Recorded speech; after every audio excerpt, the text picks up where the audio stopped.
Hello mga ka-arte, samahan niyo ako mag-almusal. Ang almusal ko nga pala ay 2 hotdog tapos kanin.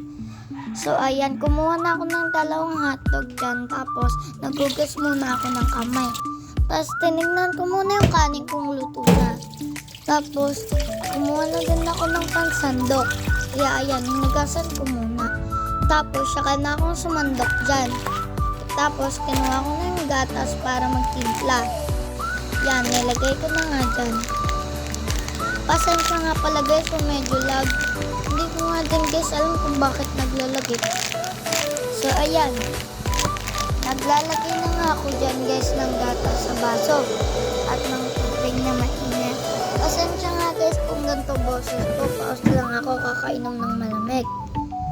So ayan, pumunta na ako sa kabilang bahay. So paano ba yan guys? Hanggang dito na lang. Lagi niyong tatandaan na di baling maarte, basta masipag.